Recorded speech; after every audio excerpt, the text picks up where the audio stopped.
Hi, I'm Joe Jacobson at Wycombe Wanderers, and you're listening to Wycombe Sound. The Wycombe Wanderers Show. Welcome to the latest edition of the Wycombe Wanderers Show.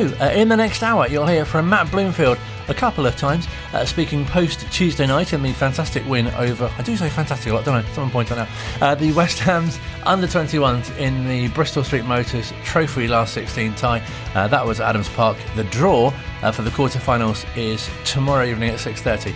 Well, if you're listening on the podcast, it might have happened. Depending on when you're listening, of course. We'll get the thoughts of Phil as well with our match briefing. Look ahead to the visit of Lincoln. Hear from manager Matt Bloomfield again, speaking to us at the press session a little earlier on today. With big thanks to the Wycombe Wanderers Ex-Players Association, we'll be speaking live to Mark West. He'll be joining us. Really looking forward to catching up with him. He's been on the show before. February 2021. I haven't got an excellent memory. I had to look it up. But really looking forward to catching up with him. And also...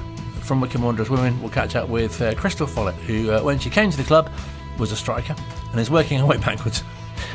She's been in the midfield and now currently occupying the right-back position as well.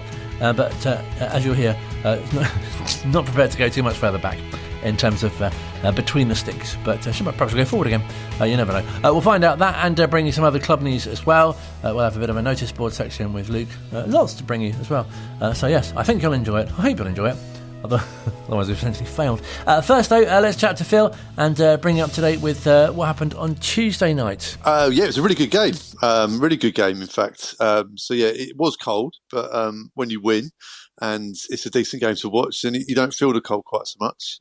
So yeah, it was a really good evening, and going into the game, looking at the stats and researching the young West Ham team, it was a really good result on reflection because they were 16 unbeaten, included with games in this competition against League One and League Two teams, and they stuffed Colchester in the last round. They stuck 4 past Cheltenham, beat Newport County and another team as well that escapes me, but they've done really, really well. So I think the start that Wycombe made on the night really set the tone. And yeah, just a great night all round, really. And, as much as fans aren't really enamoured with this competition at the very opening stages, certainly the group games, etc., people are now starting to sort of check their calendars and think, oh, look, with 2 games from Wembley, maybe this competition isn't quite so bad after all. And Mr. Jeeves, of course, who was summarising with you, mentioned a heater. That, I'm sure, was something which added to your comfort on the night. Yes, well, that wasn't performing quite as well as the team was, unfortunately. And also I was on the wrong side for some reason. I'm showing far too much hospitality by letting Jeevesy, our co-coms, be the side where the heater was. I don't know what's happened there. I'm going to have to get a longer lead so I can move the heater around to my side. But yeah, I didn't really feel much benefit of that, I'm afraid. But, and also because the Frank Adams stand is closed as well. So yeah, it's that adds to the kind of remoteness of the whole thing. But yeah, hopefully, if we have at least another home or maybe even 2 home games left in this competition, we can see more people coming out to see the game. And that will help with your insulation as well. Exactly that, yeah, safety in numbers. I didn't mean for this chat to be mostly sort of thermal based, but Saturday's set to be a bit milder, I believe, so you should be all right. Yeah, and afternoon game as well, so we might even get a glimpse of the sun at some point during that game. But yeah, that should be fiercely competitive as well. Looking at the table, just 3 points behind Lincoln, who are a few places above Wycombe. It's getting pretty congested in there. So I think if Wycombe can now start to string through wins together, it will dramatically improve the league position, which I think will help psychologically for the fans. If nothing else, they'll like to see that.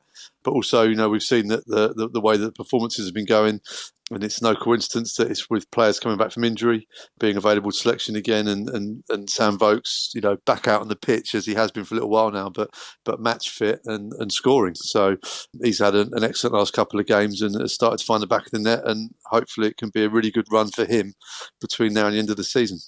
And in further non-insulation news, back to Tuesday, and a debutant goal for a debutant is a fantastic thing to get the fans excited as well. Look, everyone loves a story as well, certainly at Wycombe Wanderers, and it's a great story, the Richard Kone story. It's been quite a long saga in terms of getting him available to play, and he's been around the training ground this season whilst waiting for the paperwork, etc., and all the other bits and pieces, and then the waiting for the transfer window to then reopen so the signing could be officially ratified by the EFL. So he's had to be patient, but he played fantastically on Tuesday night. Obviously, the goal is the headline. Lovely finish. But I think the first time he touched the ball was on the right wing in the first minute, skinned his man and stuck in an absolute peach of a cross. And, his overall gameplay had Wycombe Wanderers fans incredibly excited, those that were there and those that were watching on from home or listening in. And it's really encouraging. But, as a young lad, it was interesting talking to Matt Bloomfield after the game. He kind of tempered it a little bit by saying that, obviously we're very excited, but there's stuff to work on as well. And that's going to be the key to this is managing the expectation, managing him as a player and making sure that we develop him and bring him in the right way. He's clearly an incredibly gifted lad. And if you're a striker and you score regularly, you become a hero very, very, very quickly. And it's lovely to see the excitement of the fans around Richard as the game develops on Tuesday. And, even just to see him announcing the squad last Saturday, there was a real sort of buzz and murmur of excitement around that too. He didn't get on, but we saw what he could do on Tuesday night, and he's given the gaffer something to think about on Saturday. So, as I just alluded to, we mentioned Richard in the post-match on Tuesday, and understandably it was a very happy Matt Bloomfield we spoke to after that win against West Ham. We analysed the squad after Burton. It was a heavy pitch. Some big players for us who we felt the right thing was to do was to rotate slightly. It was an opportunity for a couple of younger boys and some of the lads who maybe not had enough minutes recently, but I thought they performed really well tonight. Lots of selection headaches going into the weekend, which is what you want as a manager. And obviously we wanted to win the game. First and foremost, we wanted to win and get through. So boxes ticked and lots of pleasing stuff to come out of it. And an electric start as well. Really took the game to West Ham in that first 10-15. Yeah, we did. Kane's header, then we had a one-on-one. I thought we started to come out the blocks quickly. We spoke about asserting ourselves, our physicality on the game, because we knew that West Ham have a team of real good technicians and we needed to assert ourselves on the game. The boys came out the blocks and to my mind we sort of created countless opportunities in that opening period. So it was good the way we imposed ourselves on the game, and we should have been further ahead, I thought, than what we were. I was going to say, was it a good feeling when we did go 1-0 up, because we had been so dominant to that point? Yeah, it was, and I thought that we created numerous opportunities that either resulted in shots or nearly moments that maybe could have gone further for us. And like I say, the only disappointing part about the night is that we didn't get ourselves out of sight. It made for a bit of a nervous end and bit of excitement at the end that we could have done with avoiding. But slight frustration that we didn't get ourselves further ahead and were able to enjoy the night. But I thought that West Ham played extremely well. We know they've got some, they're going to have some top players of the future. A real good group. Some good people, obviously with Fred's dad, Steve, and just been chatting to them in there. I think they've got some real big players of the future. So it was invaluable for their group to play against our physicality, and it was a real good game. Talk to me about Richard Kone as debuts go. Pretty good. Yeah, very good. It's why we've waited so long for Richard. It's been ongoing since pre-season. We've had to be really, really patient. Lots of things to sort, but. Yeah, he's a boy that's worth waiting for because we think he has big potential. So I'm not going to put too much expectation and hope on his shoulders because there's lots of work to be done with him, but some very promising signs. A big step up, but as a striker, to get that first goal in the Bristol Street Motors Trophy, any first team fixture, is a huge sort of weight off the shoulders straight away. Yeah, I think that maybe out of possession and, in terms of the teamwork and the team setup, there is some work to do, but in terms of knowing where the back of the net is and that individual bit of brilliance that he's got, he has that, he possesses that. We've seen that in pre-season, we've seen that in training in the months that we've been waiting to get his signing over the line. So yeah, he has a real composure in front of goal, he can finish off both feet. So some real promising signs. And along with the development squad as well, Declan Skura, Christy Ward, first time we've seen minutes for them for quite some time, in Christy's case especially. Yeah, Christy, bless him, has had, he came back pre-season with a bit of tendinitis. Then he got himself going and rolled his ankle in training, which was no fault of anybody. It's just one of those things that happens in football. Deco has missed big chunks of time with injury since we've been back in the building. But those two boys are boys who we think could have a big future for our football club, and we have to keep pushing them forward and keep giving them opportunities. So quite how their development looks over the next few months, whether that's more first team football here or whether it's a loan to keep moving their football forward, I think it's really important for their development that they have continued minutes. So really pleased with what what they put in tonight. I think that because they're limited minutes, they started to run out of steam a little bit. So, but yeah, two promising performances from those two. And folks, Leahy and Gareth McCleary, Jack Grimmer, all off the bench as well, and two teams looking to me desperate to win this one. Absolutely, yeah. Obviously we wanted to rotate from the beginning, but it's really important that the senior boys were here and we're looking to get on the pitch. Had they not been playing tonight, we would have been training. So it was good minutes for them to get out on the pitch and keep themselves ticking over. So it's nice to have that experience to see the game out as well. And could have had a couple of goals themselves. I think goalkeeper pulled off a couple of real good saves from Lukey and GMAC. So yeah, good to have those guys in. We've got a real good group. I keep saying it. Lots of real good people in that change room who want to do well, and progressing in this competition is obviously good for the atmosphere, and it's good for the continuity. 1 defeat in 7 now. We're moving on. Yeah, bouncing into the league on Saturday. Yeah, we have to be ready to go again. Lincoln, good team, but we've come off a good performance at Burton. I'm still feeling slightly frustrated that we didn't get all 3 points because we absolutely deserved to. But we have to make sure we recover right.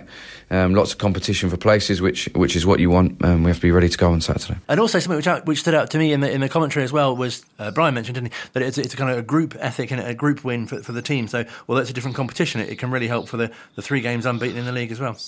Yeah, and like I said earlier on, we've got players coming back now, and they need competitive minutes to kind of put themselves in the window, not the transfer window, but in terms of the mind of the manager Matt Bloomfield in his league selection. So, Declan Skura, the young centre back, was excellent. Chris Farino, who's been unlucky with illness and injury, and this season illness on Boxing Day, which meant he missed out at Exeter, and then we've seen now Taff and Joe Lowe starting a really good sort of partnership at the back there, and which means Chris is having to be patient to get back in. But what a great performance from him on Tuesday night to give the manager something to think about going into Saturday as well.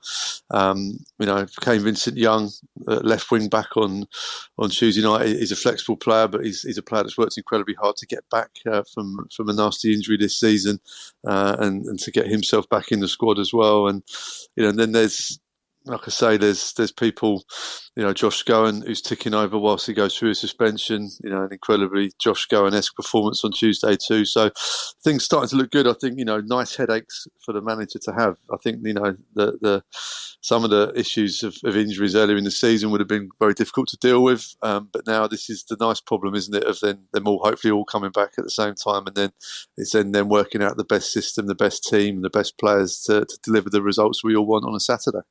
And David Wheeler once again demonstrating his versatility on Tuesday night as well.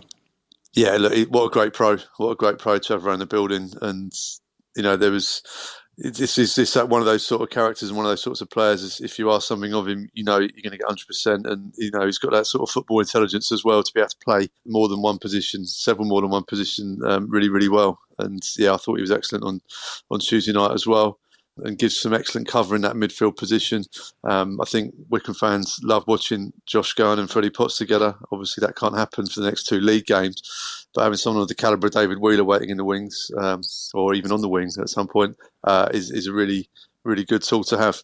And the visit of Lincoln, of course, on Saturday, I guess they won't be wanting to be facing a Wycombe side at this time, who are having a real kind of resurgence, it feels.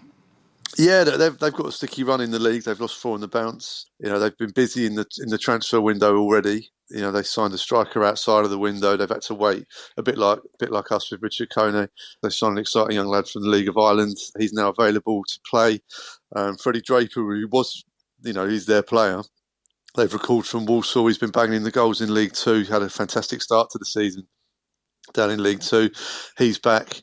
And then Joe Taylor is a player that's done really, really well for Colchester, and as delighted as Wycombe fans are that Colchester are doing so badly in League 2. This guy scored 12 goals in a really struggling team, which so he's obviously someone that's to be watched on Saturday. And I've been watching his goals. He's a real poacher in the penalty area, so Wycombe will have to be very alert on Saturday. So they've had a lot of injuries themselves, Lincoln City, especially in the forward position, so their fans are quite buoyant about the start to the January transfer window. Hopefully it's a lot of change for them, and it takes a bit of time for them to sort of settle in and work out playing patterns, etc. We don't really want to for them to hit the ground running on Saturday, obviously. But we've got our own. We've got Richard Kone, we've got Sam Vokes in great form. I think we've got enough to concentrate on in terms of our own qualities to get the 3 points and continue this poor run for Lincoln City in the league. Enjoy the game on Saturday. Brilliant to speak to you. Thank you very much for your time. Always a pleasure, Colin. Great chatting to Phil, of course, and don't forget you can hear an extended version of his chat with the manager after the West Ham Under-21 game on Wanderers TV, where you can also hear more from David Wheeler. We started the game with really good intent, and we had so many chances. We obviously would have liked to have been a bit more clinical, but the intent that we had and the front foot aggression that we had was really good. Doing our research coming into this game, it looked like the West Ham were the favourites, maybe an hour half of the draw, because they've done so well. 16 unbeaten in all competitions tonight. But that, like you said, that start was electric. It really put them on the back foot. Yeah, I think towards the end they started to show their quality and show why they've done so well lately, and the good players that they're so young as well. They played so well for their ages as well, which is really promising for West Ham. But yeah, I think the first half an hour we could have been out of sight, and we probably should have been. It could have been 6 or 7-1, or it could have been 2-2. So yeah. A dream debut for Richard Kone as well. Took his goal very well. Yeah, Rich that was classic Rich performance. I thought he's so direct, so aggressive, so forward thinking, and he works so hard as well. And yeah, I think he fully deserved his goal and nearly had 1 or 2 more. So yeah, it was really, really exciting to see him play. I'm really pleased for him, and yeah, hopefully he keeps that form up. And it's clearly something that we're taking very seriously, because as the subs came on, we were looking more and more like the first team that played on Saturday. Yeah, I think across the board the squad's so strong now. It's getting stronger and stronger. I think the first half of the season we had a lot of really bad luck with injuries, and I think hopefully the form's going to show with the strength of the squad that we're going to have pretty soon. We got the likes of like Jason McCarthy coming back, Jasper coming back, and I think it's going to be really good competition for places, and it's just another game as well for lads like those two coming back to be involved in, which is really positive for team morale as well. 2 games away from Wembley, I think. We're into the quarterfinals. I think the draw's on Friday. Can we dare to dream of a trip to the Arch? Classically, you just got to win the next game, haven't you? You got to focus on the next game. There's, it'd be the same as going out in the group stage. So, we just got to focus on the next game. I'm hoping we get the Seagulls as my old team, but yeah, the lads are saying we don't want them. They'll be class. But I mean, obviously, just like anyone's going to be good in. We know about the teams left that are in our league, and the quality of the teams like Brighton that are progressing as well. Second part of this week's Wycombe Wanderers show. Still to come, we'll hear from Wycombe Wanderers manager Matt Bloomfield, who'll be talking to us ahead of the visit of Lincoln City to Adams Park on Saturday. We'll also catch up with Krystal, one of Wycombe Wanderers women's players who's played in a number of positions. But first, very pleased to welcome to the show someone who has been described on the Wycombe Wanderers Ex-Player Association Facebook page in a number of ways. By Alan, for example, who said, I was brought up with stories about him off my nan, who is his auntie. She had many news clippings and pictures she had got over the years of his dad. Also, can you guess who it is yet? I did mention who it is earlier. Also, Dave says that he saw this person throughout his career, including those High Wycombe schoolboy matches, there's a clue, including a visit to Roker Park, saw him score against West Germany for England's schoolboys at Wembley. They took him off early and England lost. Loved watching him play and score for us throughout his career. His Wembley diving header to win the FA Trophy, the pinnacle of his career for us. I'm very pleased to say that Mark West joins us. Great to chat to you. Thank you so much indeed for your time. Yeah. It's nice just the welcome, seeing how old I am now. from schoolboy to present day. Yeah, exactly. Wow. When you think back, like when I was 15 playing for the schoolboys, well, it's like nearly 45 years ago. Time flies. And especially as well, it's quite a apt that we're speaking to, I guess, because you came from West Ham and West Ham's under-21s played this week, and Richard Kone, I'm sure you're interested in his kind of start at the club as well, and be looking out for how well he does in terms of his progress. Yeah, it's nice when you come from non-league and you get the opportunity. Obviously, with West Ham coming down the other day, it didn't matter to me who won. But it was lovely that Wycombe won and they progressed. Obviously, Kevin Keane was probably there with the West Ham youngsters. They're doing really well. It was lovely being at West Ham, and then obviously when you get released, and then you get the opportunity to come and play for Wycombe. Yeah, I had a great time there as well. It was really good. I mean, I bet you could never have imagined that you'd be scoring over 250 goals, and as mentioned in one of those posts, that you'll be scoring a diving header at Wembley that will be so remembered for years to come. Yeah, no. When I got there at 18 and whatever, I was in the reserves for the first month, and you think, well, it's going to take a bit of time to get into the first team because in the day there was only one sub as well, so you had to be pretty good. And luckily enough, I got my chance. I think I scored in my first three games. And just went on from there, really. And such a memorable period for you, as I don't want to highlight too much, but such a long time ago. But fantastic that fans still talk about, as I say, your kind of schoolboy days as well, and those early periods at Lokes Park, and of course you're the first player to score at Adams Park as well. Yeah, I was quite lucky, really. I had some good times at Lokes Park. Was lucky enough to still be with Wycombe when we moved to Adams Park, and obviously Nottingham Forest in the first game. Luckily enough, scored from a corner and scored the first goal at the new ground. And that season we've done really well. Martin put together a really good side, and luckily enough we got to Wembley, and I scored the winning goal at Wembley in the final against Kidderminster. So, yeah, very lucky. And did it feel like, during your time at the club, there were sort of eras that you were going through? I don't mean for you personally, obviously there's the moustache years and obviously the shorter shorts and the longer shorts and things like that. But during the time, sort of players that sort of came away and what the club achieved as well. Yeah, to move from non-league to into the Football League to start with was really good. Winning the conference, and then obviously getting promotion in the playoffs in the first season that they got promoted, which was really good. And obviously where they are now, to continue the progress that they're doing is really brilliant. And did it feel at the time like you were part of something special? And as you say, you're sort of making that jump from the, sort of part-time players to full-time. Yeah, At the time, obviously, you don't realise what you're going to be part of. Coming from non-league, it was difficult because only one team got promoted into the Football League, so it was difficult. You had to win the league. The season before, we'd drawn. And lost, I think we got about over 100 points, and Colchester beat us on goal difference. So to go up the following season was really good.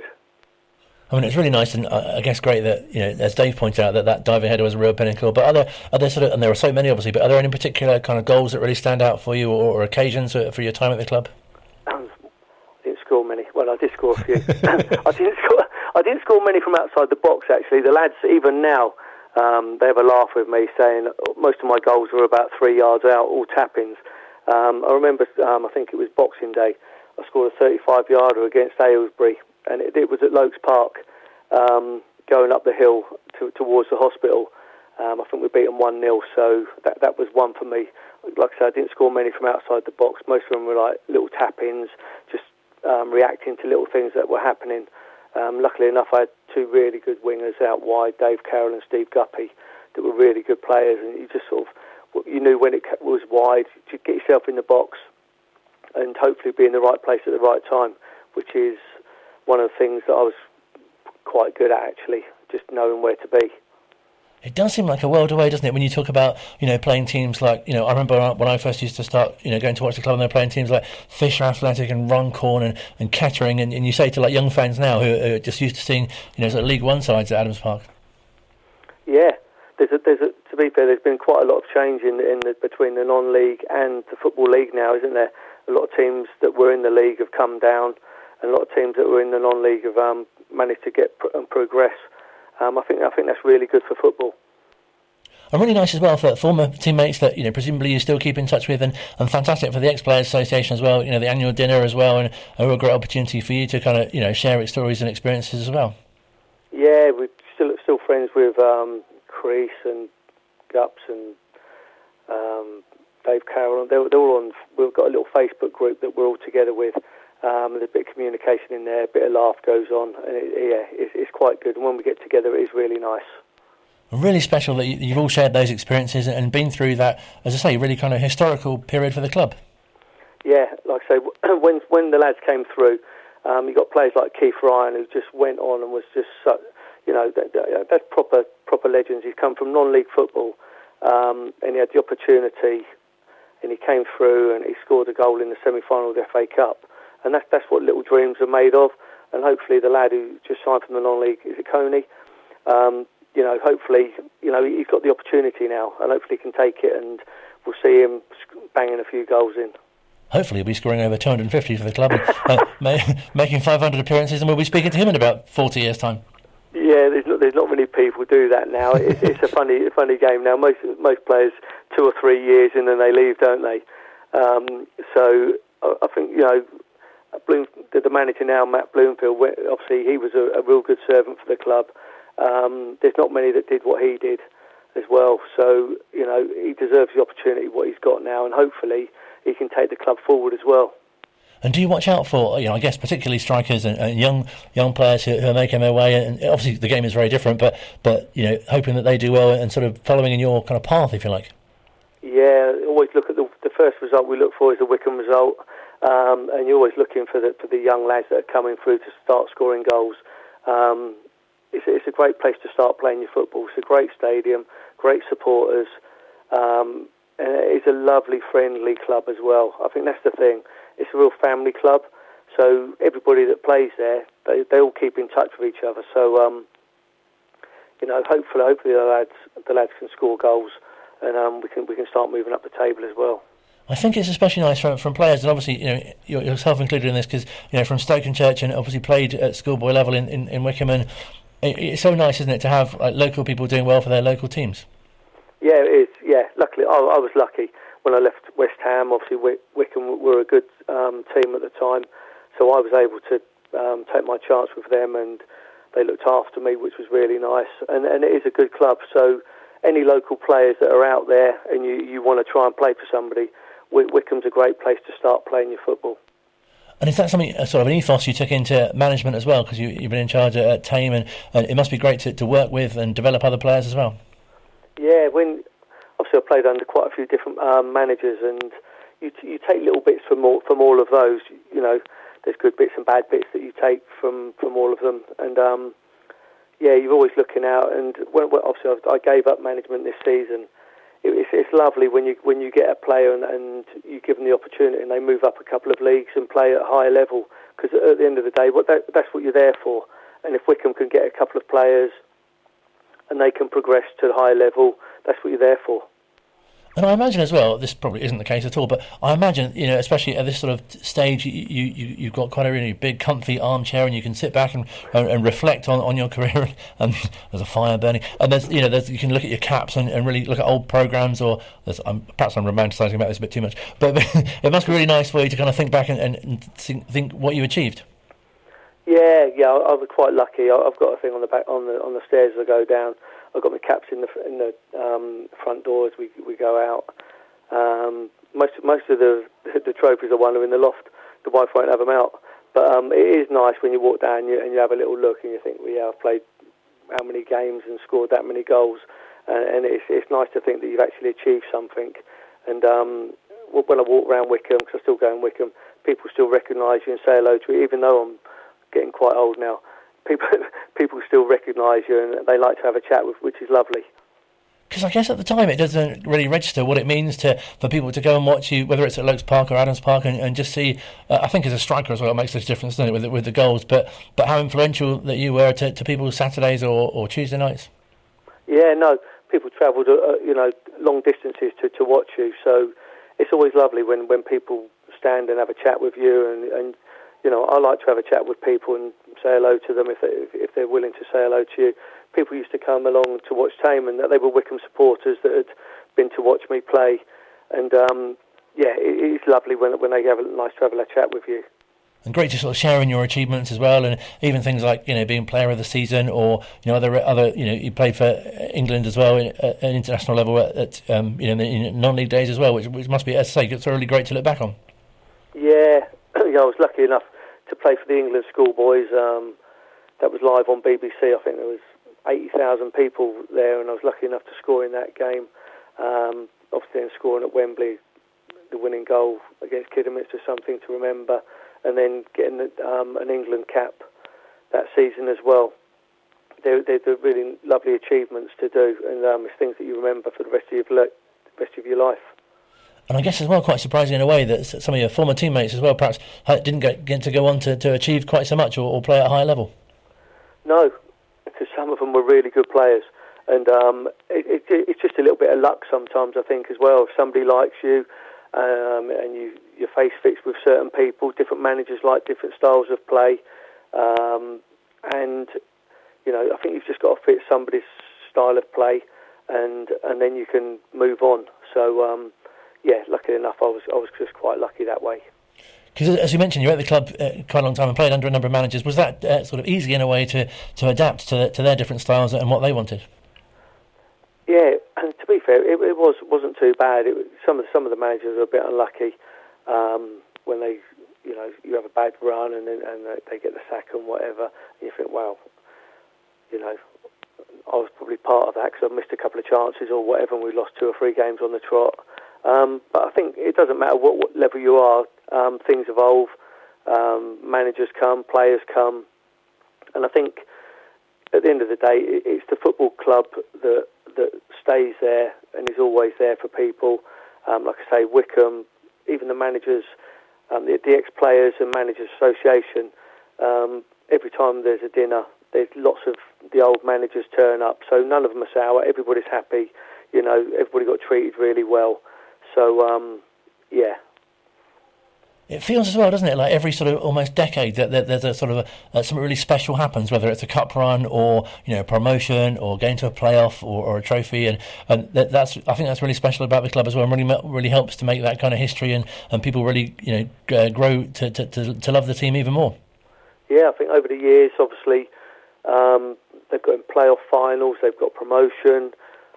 There's been a little bit of relegation, but there's always something happening. FA Cup runs, League Cup runs. It's all there, and it gives the fans something to look forward to. If you have a little FA Cup run, or you're in the mix for the playoffs, which hopefully we can start picking up a few results in the next 2 or 3 weeks, because there's not a big gap between where we are and the top 6. So you just need to a little bit of luck, string a few results together, and hopefully even the cup they're in at the moment. 2 more wins, and is it at Wembley, the final, I think? Yes. So, like you say, there's another little run that, I know you don't get masses of crowds at the moment, but if they can get to the final, you'll get 30,000, 40,000 people go and watch it. So, another little run that's developing. And you must have found when you were playing as well, because it seems a bit more exaggerated now, doesn't it, with the modern game the way it is, but fans especially seem to get quite sort of panicked, don't they, if there's a run of games without a win, but it's all very cyclical and seems to quickly turn around. Yeah, it does. Football is, as we say, it's a funny little game, isn't it? And sometimes it is a little bit of luck that goes your way. Sometimes it is the post and goes out. Another day it is the post and go back in the goal. So, and like I say, if Wycombe can just pick a few results up, all of a sudden the fans will start getting behind the team again, which they are anyway, I think. But, you get another 400, 500, 600 people come to watch as well, because they've got some nice big games coming up. I think they've got Oxford, Peterborough, which are big games for us. So hopefully we can win a couple of those, and then all of a sudden you get the buzz back around the club and they're away. Because it really feels like the team's been really unlucky with injury in the first half of the season, and it's starting to turn around now with players coming back to fitness, and obviously injury was something which affected your career as well. Yeah. I had a couple of bad injuries. I broke my leg. I was on loan at Kidderminster from Wycombe. Broke my leg, which is one of those things. And when I was playing for Slough, I'd done my cruciate and the ACL. So sometimes these things happen, but I still managed to play a lot of games. I think I played. So I think I had a year out with one of the injuries and probably 4 or 5 months out with one of the other ones. But apart from that, I was quite fortunate. I didn't have many pulls or many strains, which keep quite a lot of players out for quite a long time. So, God knows how many games I played in the end. I've probably played 600 or 700 games in my career, maybe 800. So, yeah, I was actually not too bad. So what would you say is the sort of secret to your longevity, or is there not one really? I think it was Martin. Martin O'Neill. We were sitting in the changing room, I can remember, and we just won, I think we won the League Cup away somewhere, and he said to me, "Son, you wouldn't be a bad player if you weren't so chubby." So I went away, and I worked my socks off in the pre-season, and I think I lost half a stone, and I come back and I was at the front of the run, in front of everything, and I think because of that, he gave me a little kick up the backside to think to myself, yeah, you need to make yourself stay fit all the time, and even now, I'm pretty fit now, so I think it's down to Martin. Great advice. We should all take that on board, especially in January. Yeah, exactly. It's been fantastic to speak to you. Really appreciate your time, and it's been really great to share your memories and relive your time at the club. And fantastic that you're well. Just tell us what you're doing these days. I'm relaxing now. In your big armchair near the fire. Yeah, something like that. Yeah, no. One of my sons plays for non-league for North Lee, so I've been and watched him a few times. My other lad, he helps manage third team, so I go and watch them every so often. Apart from that, chilling, like a bit of fishing. Yeah, and that's all I'm doing. I really appreciate your time. It's been fantastic to speak to you, and obviously myself and obviously many people listening as well really enjoy watching you play. So thank you on behalf of the Wycombe fans for your excellent contribution. Nice one, thank you very much. Real pleasure to chat to you. Thanks for your time. Thank you very much. Thank you. Mark West speaking to us here on Wycombe Sound. Online, on Radio Player, and on 106.6 FM. This is Wycombe Sound. Tuesday evenings from 7. Hello, Phil here from Wycombe Wanderers, host of Ringing the Blues, which you can listen to right here on Wycombe Sound every Tuesday from 7 till 8. We'll have all the action from the game at the weekend, plus a whole host of players and guests associated with the club, plus our weekly feature, Till Death Us Do Part, where Wycombe fans remember their favourite memories. Only on Wycombe Sound, 7 till 8.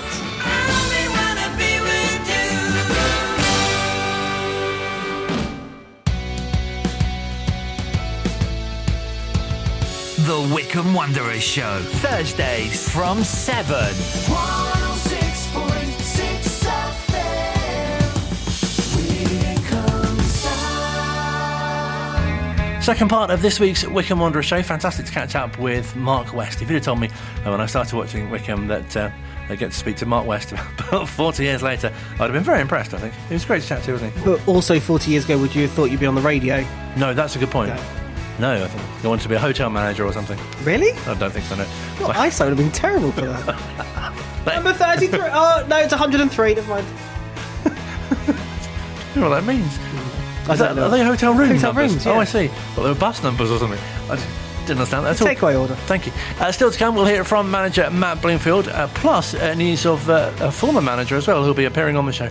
But first, following their winter break, Wycombe Wanderers Women have been in action against Oxford City on Sunday, and one of the players who featured there and also has been in a number of positions at the club, as you'll hear, is Krystal Follett, who, as you'll hear, is, her season's going quite well. I've sort of been finding my feet really at Wycombe and seeing what's best and seeing how I'm fitting in, being in a variety of different positions, but I don't mind however I can help the team. So do you have a preferred role, or as you say, are you happy to sort of experiment a bit? Yeah, I'd say my preferred role is like a number 8, number 10, but I don't mind. I've been finding myself in right back and in the back line a little bit, which as well, I've played there before prior, so I don't mind there as well. What about going in goal? Are there any areas that you... No chance. No chance. No way. I don't mind helping Carl and the players around me out, but I would not be an asset there. Quite happy to play a defensive role, but not that defensive. Not that defensive, no way. I would quickly find myself out of that position.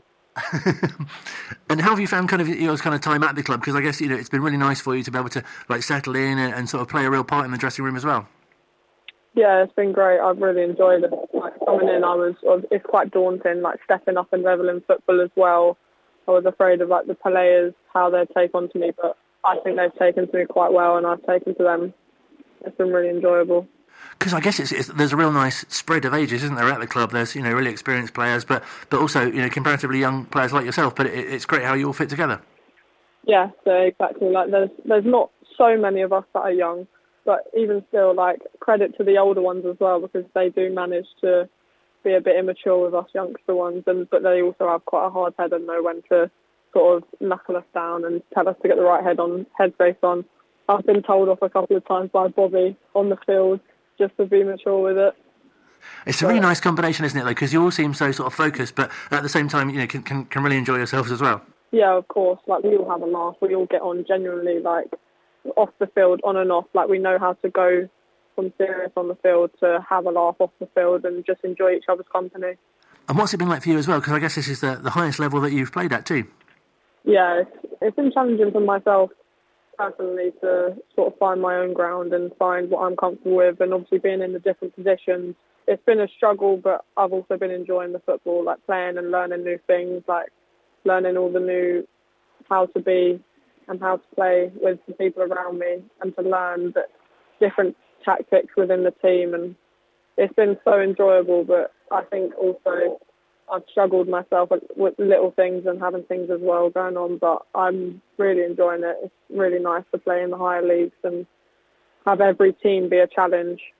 And have you noticed your own personal development in your game, and also, sort of fitness and the way you approach the game as well? Yeah, a lot of my approach has been different, I feel like. Where last season I was able to be a bit laid back, and I was able to have a couple games where I wasn't at my best and I could get away with it because of the level of football. However, this level of football, I can't do that, and I know that if I do have games where I'm like that, then I need to think how to improve and get better for the team. And how would you say the season's been going overall for you? Because you've had this sort of mid-season break, really. If I'm completely honest, and I'm very harsh on myself sometimes, I don't feel like I'm at my best. I feel like there is room for my improvement. There's room for me to improve and do better. But I feel like the season's been going well. I feel like it's been good for me to get into something new and step forward and push boundaries. But yeah, we've got a lot of room to improve, and I'm sure we'll do well continuing on with the season. So what's it been like having this winter break? Has it been really welcome, or has it been quite, in a way, a bit sort of rusty getting back into it, if you like? Yeah, it's been rusty getting into it, playing on Sunday. I didn't play much, but I come on and it did make me realise I need to be doing more training. But getting back to training now, I'm enjoying it, doing a bit more fitness work. I am enjoying it. I'm glad to be back, although it's way too cold. It feels illegal to be playing football in this cold, but we make it fun. So how do you sort of describe the Oxford game? Because it felt like, you made a great start, and then obviously they got back into it. And as you say, when you came on, you were able to contribute a bit. Yeah. We started off well, I thought. I thought we started off really well. Like, in the first half, I think we deserved to win. And we said at half-time when we were 1-0 up, anything less than a win, we feel as though, like, we've come back on the back foot and we've not really got the result we wanted. But into the second half, Oxford really pushed through and really fighted for it, and they got an equaliser. We then went straight back ahead, and they got and then they equalised again. But the second half was much more of a fight.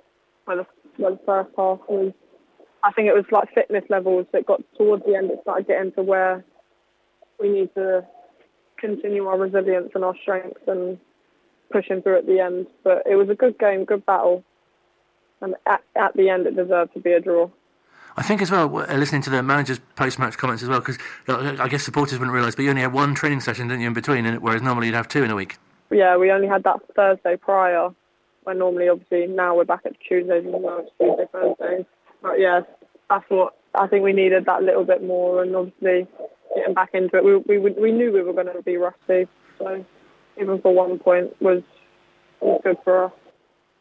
So you must be excited for this coming weekend, getting sort of back up to speed again. And Woodley, you've got a home game as well, and they're quite up towards the top of the division, so it'll be a real test for you. Yeah, and I feel like we've got a lot to show with Woodley. I feel like we're in a good headspace for Woodley. Being at home as well, hoping for the right support, and first game at home for the year. Hopefully it's a good one. And milder at the weekend as well. Yeah, hopefully it's not as cold. And how are you finding the combination, if you like, of the football and your outside football life as well? But yeah, it works quite well. At the beginning, the change from my old club to the new club and back and into college and all of that, it was challenging at the beginning. But now I'm finding my feet, and now everything falls into place. I'm busy every single day. If it's not college, it's work, and then it's football as well, which I enjoy. That I enjoy my life being always up on the go. And you probably don't realise it yourself, but because it feels you're at such a great stage as well, being sort of at a young age that you are, but also that really young players look up to you as well, and the stage you are at in your football journey, if you like. Yeah, of course. I feel like the stage I'm at with football and Wycombe has been really beneficial for me to mature, not only on the field but off the field. Some of the players I look at in the club that are really mature, and I think they're really an asset to my personal life as well. They help me with how I am going forward. So it's really enjoyable. It's a good bunch of people I've got around me. And do you feel like it's a really good time to be involved in women's football, especially with the rise in popularity as well? Yeah, I feel like the age I'm at, and I feel like I'm at a good bridge to sort of join it and be a part of it, of the rise in women's football. It's really nice to see. And what would you say were your own kind of personal aims for the rest of the season? Just to be helping out and involved as much as possible, to enjoy football. And I'm hoping, we're in the league and we got the League Cup, I'm hoping we get one of them. We deserve to be winning one of them. Well, it's been brilliant to speak to you. I wish you great success for the rest of the season.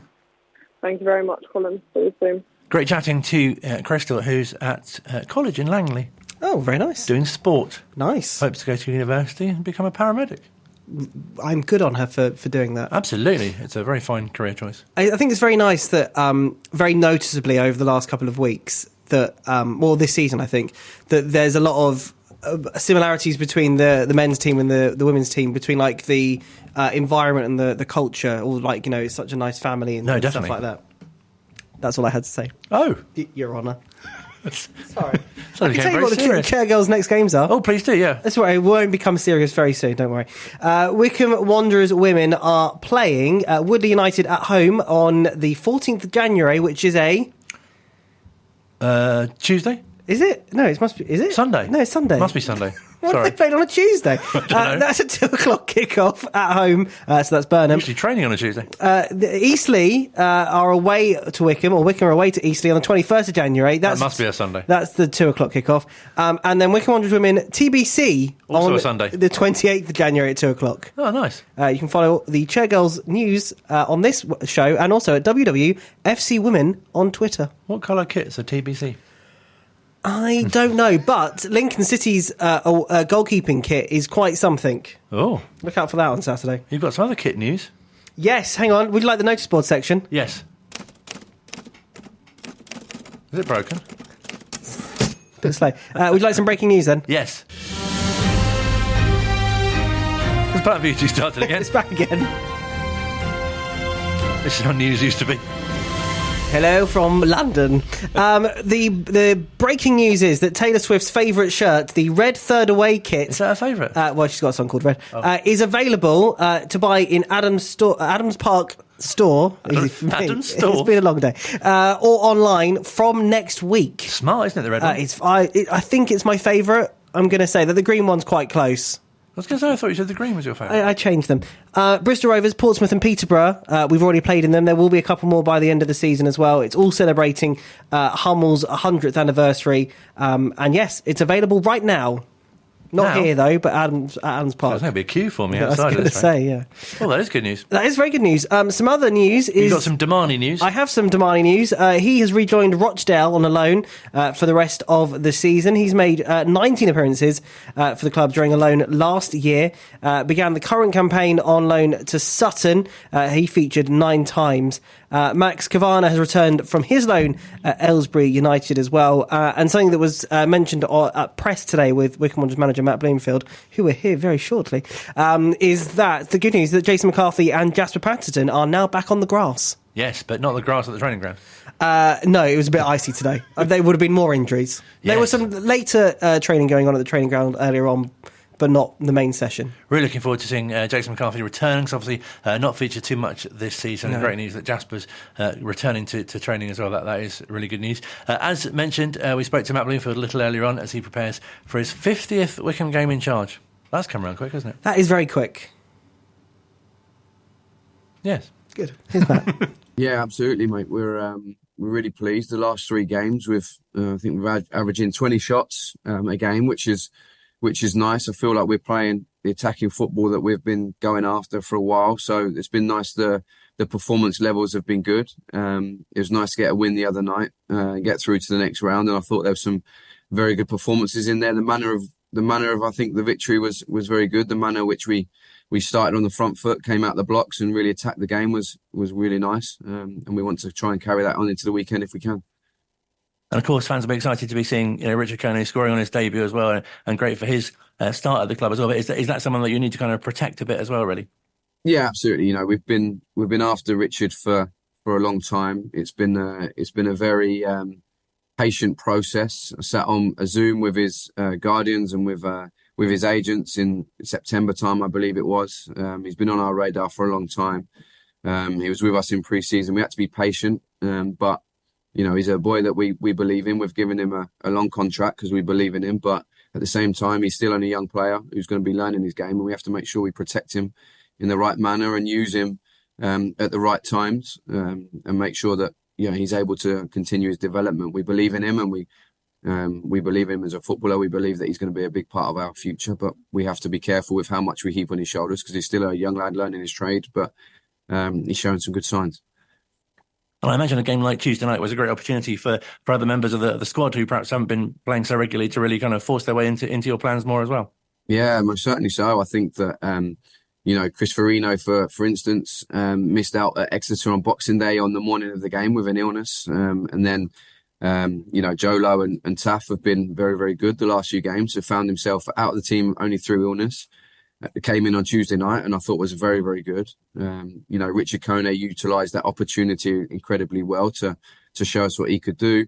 KP, another strong performance in the middle of the pitch. KVY coming back from his hamstring injury, obviously played at Exeter and then missed out on the next couple of games. There was plenty of opportunity for the boys to go and play. And that's all you can ask, when people get an opportunity. And that was my desire as a player. Whenever I got my chance was to try and put it in the manager's mind that I should be playing in the league games as well. So, yeah, it's a competition that we've been really keen on doing well in, the Bristol Street Motors, and I'm glad we got this far. So it also gives those players who aren't in the league team an opportunity to impress, which everybody did on Tuesday evening. And does SV feel like a bit of a new signing as well? It's great to see Sam getting amongst the goals again.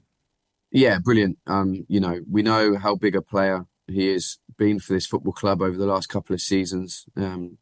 Unfortunately for him and unfortunately for me and us, we've not had him as available as what we wanted to, as much as what we wanted to. But I think he's shown in the last few games what a big player he is for us. Adding a couple of goals to those performances as well. He's a real has incredible pedigree. Vokes a real good character to have around the place and a top player. We have to make sure we use him, intelligently at times. I don't want to flog him every minute of every game because we want to make sure when he's playing, he's at it and he's ready to produce the kind of performances that he has been recently. So, yeah, got a lot of time for Vokes. I think he's an incredible character, top man, a top player, and it's great to have him fit and firing.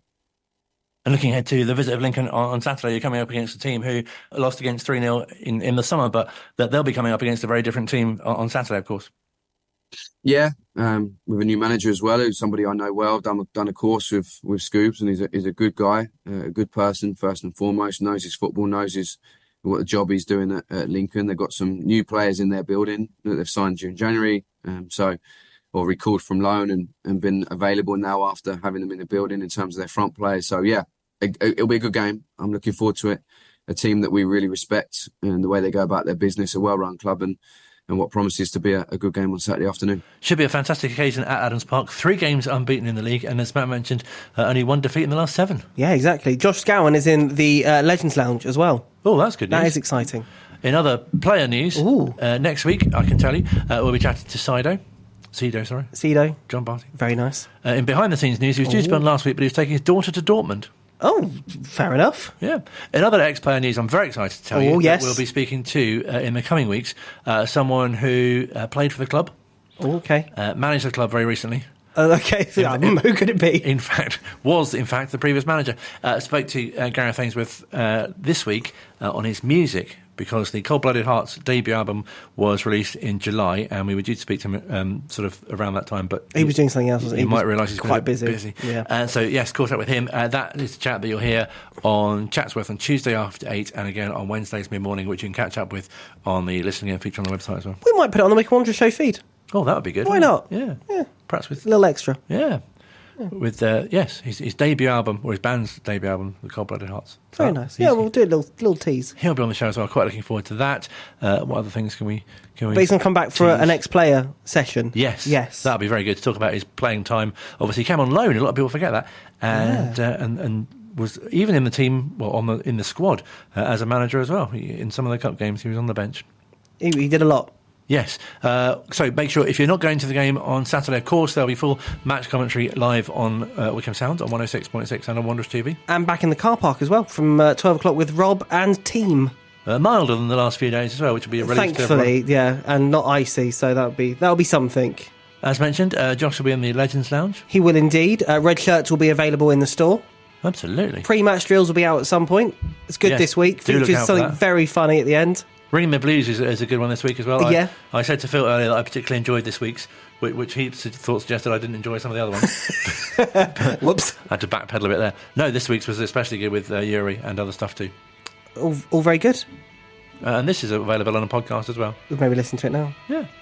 Come on, you Blues. Have a great week. Join us next week for some of the things we just mentioned. Bye.